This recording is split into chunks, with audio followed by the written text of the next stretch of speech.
Welcome to the video. It's late summer 2012. Come home after school, probably one of your first days of school, and you see dramatic fat guy splash. Maybe you were coming home a day before Christmas break, and you come home and see Francis rages. Where's my goddamn Mountain Dew? Where's my Mountain Dew? I keep it in the microwave. Yeah, did you drink my Mountain Dew? Did you drink my Mountain Dew? Let me smell your breath. Let me smell your breath. Ha! Look at that fat guy yelling about a Mountain Dew and Obama, you told yourself. Maybe you became a fan from that point, or maybe that's the only videos you've seen of him, but you just came across one of the classic YouTubers that might have fallen the hardest, Boogie2988. What's up? Ladies and gentlemen of YouTube. What's up? Ladies and gentlemen of YouTube. What's up? Boogie2988's. Ladies coming at you live on YouTube. What's up? Ladies and gentlemen of YouTube. Recently, What's up? Ladies and gentlemen of YouTube. Boogie2988's and Desi coming at you. Now, there's been a lot of talk of Boogie recently, and for good reasons, but I think me and you will take a look at all the information, and we'll just judge accordingly. We can answer the question together, is Boogie2988 actually bad?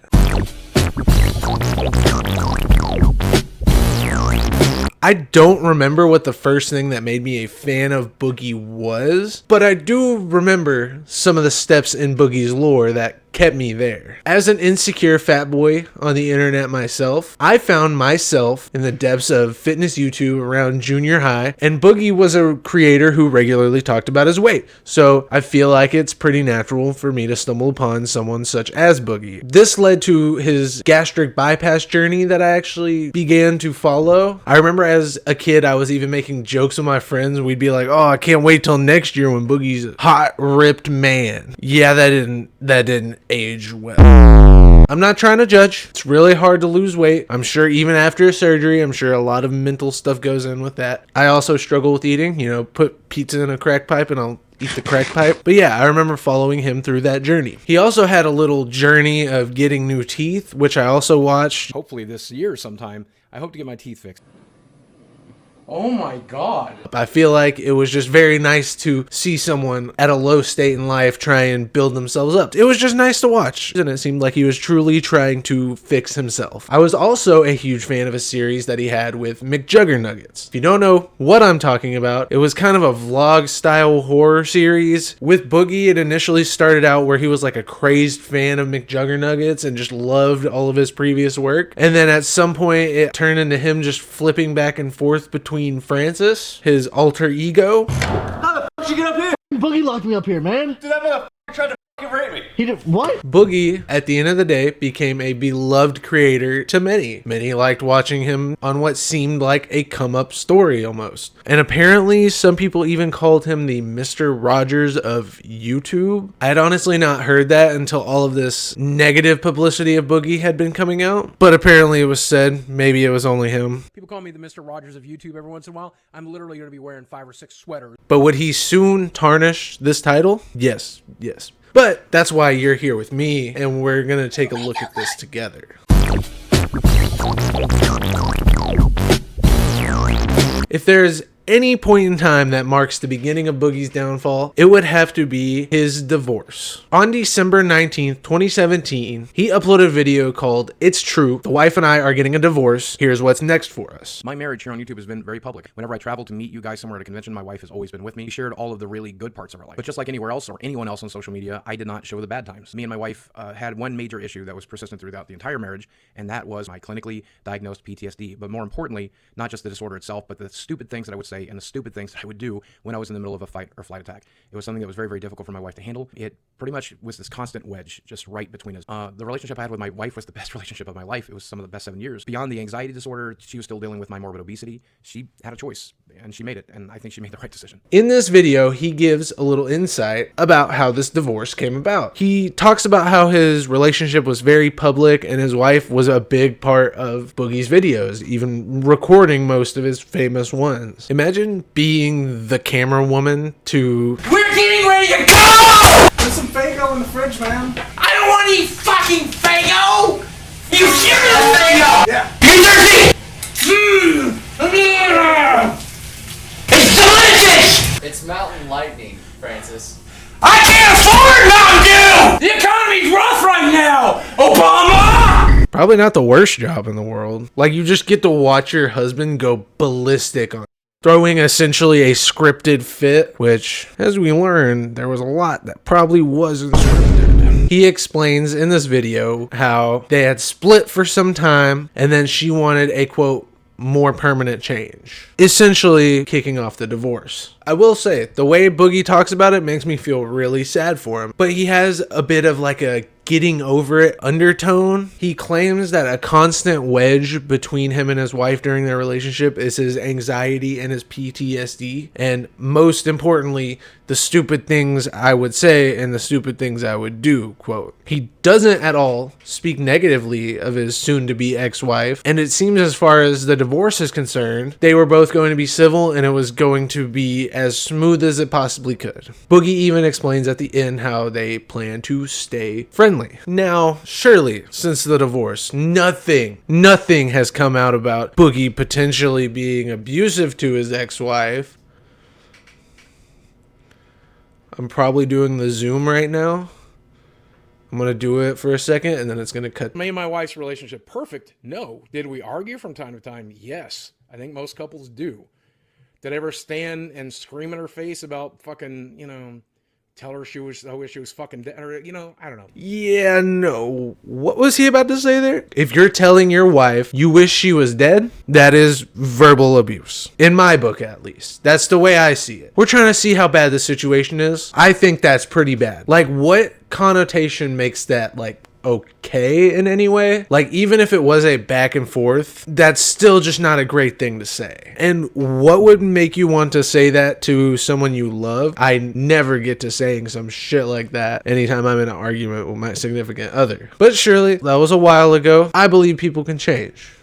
Well, I'm glad someone does, because I sure shit don't. Yeah, it looks like nothing's changed. He even called his ex-wife on stream. In this clip, it doesn't show him asking her consent to be on stream on a call, but I really hope he asked for consent at some point. In this clip, they were talking, they were being friendly, having friendly banter, talking about old times, and then they bring up the story of whenever they got engaged. And apparently, on their engagement day, Boogie decided to pick a fight with his wife because she doesn't watch his videos. Oh, but you have to finish the engagement story about how you picked a fight with me about how I never watch your videos anymore. Yeah, so I was working like 60-hour weeks. I You're know, like, you don't it even was care about so- my videos. You don't even watch them. I'm like, what are you In that same stream clip, he also asks his wife if she's ever cucked him. This part I just think is really weird. I don't know why you would do this publicly. Of you and I and like what happened. Did you cuck me, Des? Did I cuck you? Yeah, did you screw TJ behind my back or whatever? What DJ? It's because Remington isn't attractive, but TJ was hot as shit. Now, this clip of him calling his wife is a good few years old now, but I feel like it just shows again that Boogie was just not the best husband to begin with. It seems like it wasn't a two-sided relationship. He essentially tries to manipulate her into saying, we broke up because it wasn't working. At the end of the day, confirm or deny this. Let's see what you think. We got divorced just because it wasn't working. Right. Is that pretty much it? We just weren't happy? Yeah. That's pretty much it. Yeah, I don't like that. I just feel like he has a very warped view on his own previous marriage.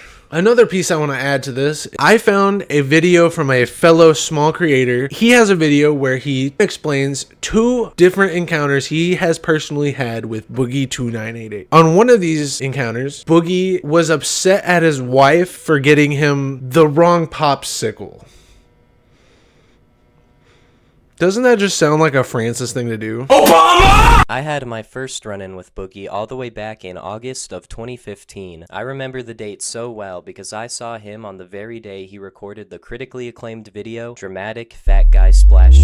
I was at this water park with my family. Eventually, we made our way to the food court to have a nice little snack or something. That is when I heard behind me a whiny little voice complaining about how his wife got him the wrong ice cream. When I turned around to get a load of this guy, I saw a very large man in very bright orange shorts. Standing next to him was a woman who I assume was his wife at the time, and he was just chastising her about getting the wrong ice cream. She got him the Minions creamsicle instead of the SpongeBob one. Unforgivable. I did think that he seemed familiar, but I couldn't quite place my finger on it in the moment. It wasn't until a few days later when I came across the dramatic Fat Guy Splash 3 video when everything started to fall into place.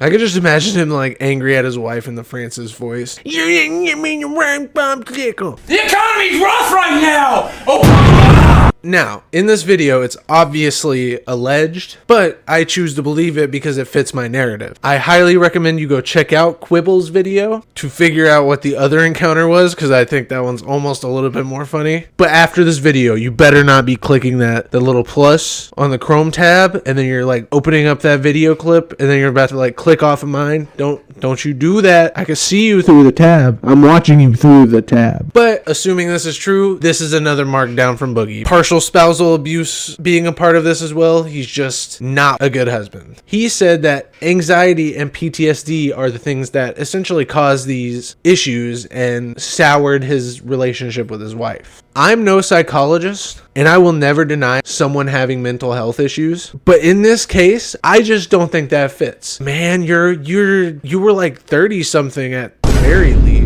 It truly just seems like he blanketed his bad behavior over these actual mental health issues that he has, which sadly a lot of people do. Not long after Boogie's divorce, he got with a sex worker and porn star named Lucy Fox. And honestly, this is a thing in Boogie's life that I haven't heard much about. Lucy doesn't have a channel of her own, but I did find this re-upload of her talking about her relationship with Boogie. She brings up how she would go home in tears because Boogie would scream at her. Things were good at the beginning. It got to the point where every night I'd go home in tears because asshole thought it was a good idea to scream at me about everything. Oh, you're not here enough. You're just fucking annoying and you just don't want to listen to me. You don't mean shit to me. You don't mean shit. You're just a fucking piece of shit. Okay, well, thanks. Appreciate it. And he would literally prevent her from doing her work, essentially because of his insecurities. And then it got to the point where I need to go to Los Angeles because I need to go shoot. He was like, why don't you just stay at home? Well, I'm not making any money at home right now because I can't go anywhere because every time I try to leave your house, you scream and yell at me. Pretty much, I was not making any income.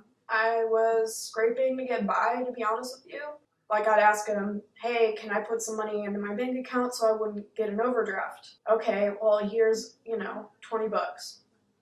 Cool. She states in this video that obviously her not being able to work made it to where she had to scrape by with bills and stuff like that because that's what happens if you don't work. And occasionally she would have to ask Boogie for money because her account would have a risk of overdrafting. And what did Boogie have to say in response to this? She was lying through her fucking teeth. Listen to that video. Go watch that video. She literally complains about money 98% of the time of the video. She was mad that she didn't get money from me. She got mad that she didn't get enough money from me. She wanted money after we broke up. I wasn't going to give it to her. She made that video to punish me. As simple as that. Now, if you go watch that re-upload of Lucy Fox's video, you will understand that this stuff that Boogie is saying is absolutely false. He claims that all she was talking about was money 90% of the video, when 90% of the video was talking about the abuse she endured while being with Boogie. Boogie would literally not let her go work. Whatever manipulative tactic he may have used, he used it to keep her from going to work, which is not great for the pockets. I think so far we are just proving that Boogie is not a great partner to be with. And if this is what he let this girl go through, what did he let his wife go through?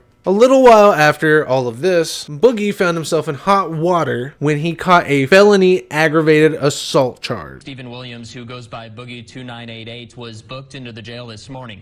A warrant for his arrest was filed last week. If you haven't seen the clip, let me refresh. Is this what I have to do?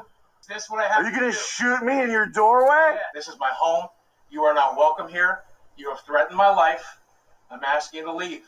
In about 30 seconds, I'm going to fire a warning shot. Is this what we have to do? So the parts I couldn't show you guys are obviously the parts that slurs are coming out of the guy filming's mouth and Boogie literally shooting his gun at somebody. Well, up in the air. I don't think he was intending to kill him. I think it was just, oh, I'm in Arkansas. Who's going to be mad that I shot a warning shot off? And honestly, it just kind of seemed like he was trying to pull like a, oh, I'm big and bad. I have a gun. Boop, boop, boop, boop, boop.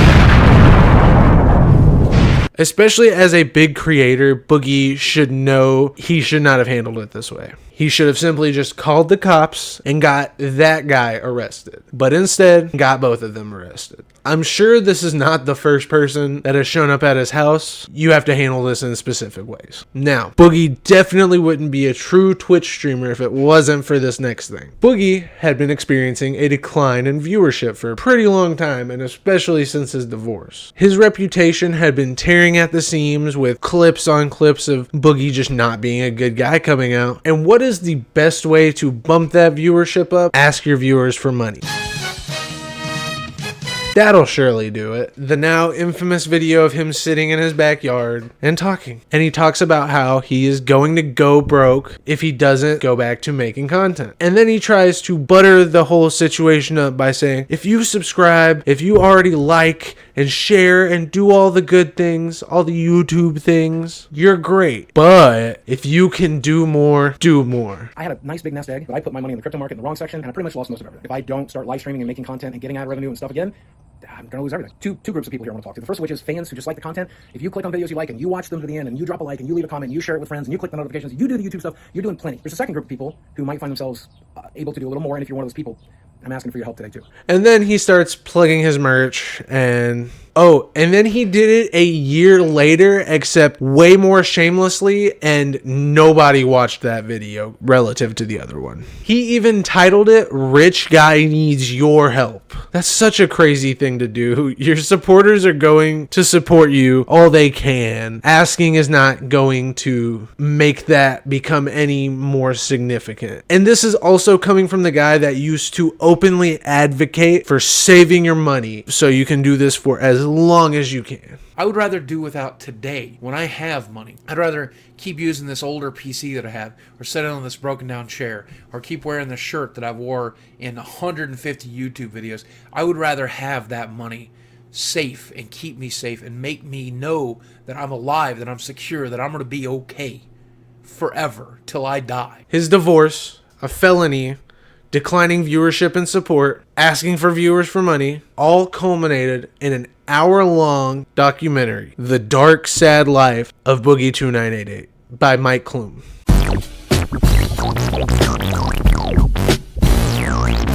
I'm not gonna lie, when this documentary popped up in my recommended, I instantly had to watch it. I thought it was a bit. If you remember the series that he did with McJuggernuggets, their whole shtick is making it seem real. That's their thing. I thought it was something like that. Maybe Boogie was thinking outside of the box, but then I realized that this was on Mike Klum's YouTube channel, and everything started to fall into place for me. In case you haven't seen the documentary, I highly recommend you go watch it after this video. You better not swipe me away.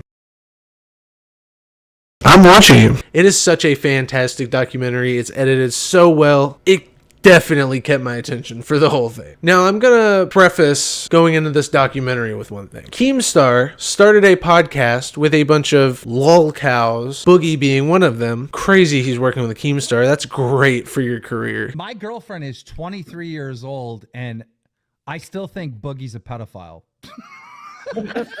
Boogie explains in that podcast plenty of times that this documentary was supposed to be his Andy Kaufman moment. I decided to do the Andy Kaufman thing, which is just try to be fucking hilarious. That was hilarious. Now, I did a little bit of digging. By that, I mean I looked at Andy Kaufman's Wikipedia, and he is known as an anti-comedian and got famous for making intentionally bad jokes. And he honestly just kind of uses it as an excuse to be a lol cow. And also, his subreddit does not like him using this term to describe himself. himself. Nobody believes Boogie is a comedian. He's never had anything that could even qualify as a bit or material. Francis barely counts as sketch comedy. It's more like a parody of scripted reality TV. It's just laughing at him with extra steps. His idea of joke is saying the wrong thing. I fully agree with him. Francis was not the biggest thing for comedy or YouTube. If it was truly Kaufman-esque, he wouldn't reveal said aspect of comedy. That's also a very true thing. If you have to explain the joke, it's probably not funny. But you know what? Let's take a look at the documentary and see if we think it's Kaufman-esque. The documentary opens with Boogie in a bathtub, and that is the greatest way you can possibly start out a documentary. Fat guy in a bathtub always wins. He opens up with a story about a girlfriend or some sort of significant other he had at some point that he scrubbed, and she played with rubber duckies, and he took her to bed. You know, like you would a child. There was one girl that I dated. She liked a lot of childish things, and one of my favorite memories with her is us sitting in this tub, her playing with rubber ducks as I watched her, and then when we got out, I took her to bed. One of the best nights of my life, Mike. Now, I'm not one to kink shame at all. I'm sure this girlfriend was a consenting adult, and she was probably down with it too. But I still think it's a little weird to act as a child and do that stuff. And it gives me the personal ick. But you do you, consensually. We quickly learned that Boogie had $750,000 in savings in 2019. And I'm emphasizing savings for a reason, I promise. We will need that later. And then at the advice of a friend, dropped all his savings into crypto, and then just as any other crypto gambler, lost all of his money. The only thing I've ever done with it is I threw it into crypto and then lost a shitload. That's what the documentary says, at least. But that is not what Boogie has been saying since the documentary. Boogie just recently went on a podcast called Financial Audit, hosted by Caleb Hammer. This podcast is where he takes a look at his guests' finances and tries to stir them in the right direction financially. On this podcast, and I'm pretty sure a good few times on LolCow as well, Boogie explains that he had $250,000 that then went up to $750,000, almost $800,000, and then claims that overnight it had dropped to nearly $200,000. For 2 days, I had about $780,000, $800,000 in crypto. Went to bed one night and it was worth half that. I originally invested in Ethereum, and I had like an initial investment of about $200,000. What a title for the podcast. Boogie2988 is going to die in poverty. Like Caleb Hammer's just going to take a hammer and he's going to take a Caleb hammer and go. Now, that is just not what he said in the documentary, though. I guess it could have been some sort of communication mistake between Boogie and Mike Klum. But I think Boogie may have had some influence in making his situation sound worse than it was. So he said that he had $750,000 in savings and lost almost $600,000. Especially since lost $600,000 gets reiterated in the documentary. The beginning of this documentary is edited so well, but I hate it because it just kind of seems like the most well-edited pity party you could ever throw yourself, because in the first 5 minutes, he calls himself worthless or a synonym of like a million times. And I'm going to warn you, it happens throughout the whole thing as well. I'm worthless. So that's why I'm going to die alone. Because there's a lot of famous Steve Williamses, and I'm not one of them, right? This is where I spend 6 to 8 hours a day trying to figure out how to save my career. We then get a look at Boogie's month-to-month finances, and they don't look good. So I guess why not go buy a total necessity such as, like, you know, a sound bar when you're also complaining that you're going broke. Oh yeah, and then we quickly learn that Boogie has spent nearly $200,000 on sex workers. Now, in this documentary, and time again since the documentary, he has reiterated the fact that it was not simply for sex that he was spending all this money. He was looking for more of a companionship, more of a sugar daddy type relationship. He took them out on extravagant dates, took them to VidCon, and also, as he put it on the LolCow podcast, most people, what they do is they give the hooker whatever $100, $200 and sleep with them and get rid of it. You were taking them out to, like, why are you taking hookers? Oh out shit! to I dinner? did some stupid shit with them. I sent an autistic kid to fucking school Like this. I think it's more interesting talking about the pussy. Yeah, why'd you have to say that like that? So he was sugar daddying more than anything. And is this the best way to say that whenever you're trying to revive your career? This is the point we get into one of Boogie's now most infamous lines. It's not a revelation. I like beautiful women. I like to fuck beautiful women. We all do. I never got to do that. The women I dated were pretty, sure, but they were like Arkansas 8s. Not LA 10s. With sugaring, I got to fuck some LA 10s, and I think that's cool. Yeah, he actually said that. And also, why are you shitting on my home state? Is that something you truly wanted to say for this documentary? Like, especially in a documentary about yourself. Like, I get if yourself isn't a good person, this is what you would show. Oh, well, I guess that makes sense. And then whenever he describes looking for these women, he uses language that is just very unsettling. But then it's window shopping, right? Like any other meat market like Tinder. That didn't have to get that misogynistic that quick. Saying that sounds like some sort of sketchy black market terminology that you would use. It's just, ugh. Since Boogie has put himself in such financial ruin, he has to sell off collectibles. And then we get probably one of the most scripted scenes in this entire documentary. This month, I need from you about $1,000 to make mortgage. I can do 200 apiece on this. What? 175 is what it's down to. Mm-hmm. Oh yeah. Those Good Lord, that took a beating. To me, this scene just seems so played out. This scene just completely seems fake to me. The reaction the guy he's trying to sell the cards gives seems like he already knew the numbers that he was throwing out there, knew what cards. Boogie's reaction just seems fake to me. It seems acted. I just don't like it. It just seems very disingenuous. Now, we're back at Boogie's home for his weekly Magic the Gathering gatherings. Or his magic gatherings.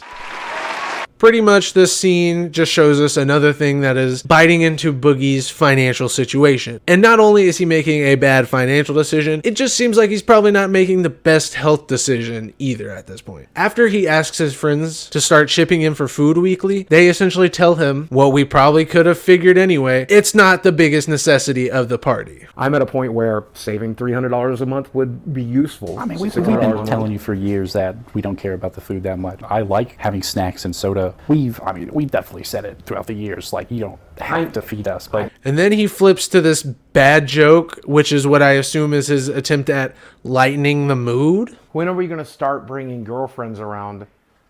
Also, when are we going to start bringing girlfriends around that aren't hookers?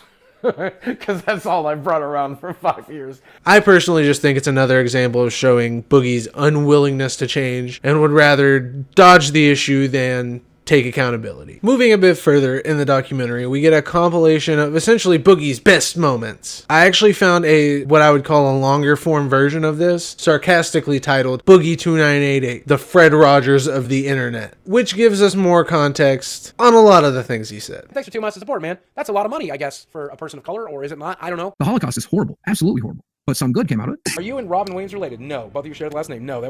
I have nothing in common with Robin Williams at all whatsoever. He's hilarious. I'm a piece of human garbage. So the only thing we have in common is that eventually I'll probably kill myself. I think when the time comes, I'm gonna have no problem pulling the trigger so fuck her. And now she's dead. Actually, both of them are dead. The girl is dead. My mom is dead. Everyone I know and love is dead. Wait, the girl died? Whoa. Yeah, it's kind of awful, isn't it? There was even a Reddit post from the friend of the girlfriend that had passed away, giving some more background of what went on in that situation. Just where do you get off saying this awful shit? It just sounds like an edgy kid trying to be the most edgy of the friend group. If he is just outwardly saying this and justifying this in a documentary, what does he say in his private life?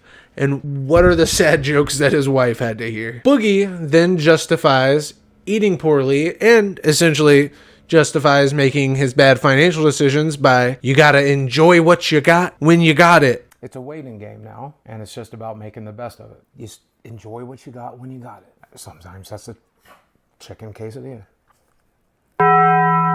Any personal responsibility? Psh, nah, that's all the doctor's jobs. Oh, you didn't know? He actually says that later in the documentary. Then I turned to my doctor, and I'm like, what do we do? He's like, you've had bypass surgery. You lost 200 pounds. What more can I do for you? I'm like, fix it, dude. Help fix it. And then they're telling me that I'm the one that has to fix it. I don't know what the hell I'm doing. You need personal responsibility with that in some way. You are literally justifying doing worse things in your life. And for fuck's sake, you started a podcast where you affiliated yourself with Keemstar. I need you to get on your fucking hands and knees, have your girlfriend fucking film you and say, I'm sorry, Keemstar. I'm sorry, Jordy. I'm sorry, fucking Tommy C, Nicholas Diorio, Muta, fucking Tom, everybody that's even fucking cared about the Loud Cow podcast. I'm such a selfish attention fucking that I want attention. I want to be in conversation so bad. I'm sorry, Tommy C. I'm sorry, Daddy Keemstar. I'm sorry, Nicholas Di Fiorio. I don't know how to pronounce him. I'm sorry, Jordy. I'm fucking sorry. It was fucking stupid of me to go on Rich's fucking show and give away the fucking storyline. I'm a fucking attention hog piece of shit. It was fucking stupid. I should have left the moment Muta came on. I'm fucking stupid. And I'm fucking sorry. I understand your decision. I'll hand over any passwords you need, whatever you want. That's got to be bad for like anyone's mental health. We are then met with a few professionals who psychoanalyze Boogie. They all essentially come to the conclusion that he will probably never get his audience back and that he also might have to get a job. And guess what? He agrees to an attempt. Mike Klum then sets Boogie up with a local hiring agency to try and give him the best opportunity to go get a job. And boy, he tanks the fuck out of that. Boogie is asked pretty simply, what's your background? Where do you want to go? And he unloads onto this poor lady. I did work at a small gaming store back in 2006, 2007. I am disabled, recognized by the state of Arkansas, but also the United States government. I am extremely depressed, so there's some mental health issues that we bring to the table. I am morbidly obese. I have no references, no work history, and no education. When you Google my name, you might see rumors that I beat my ex-wife, and I'm also a pedophile. You should mention I'm also a felon. And it only gets worse when he decides to say this, and then they have this little interaction. I did work in the porn industry for the better part of 7 years, so I mean... Be real with me. Do you really think it would be a good idea to go to a real interview and reference porn? It depended on the job, I would think.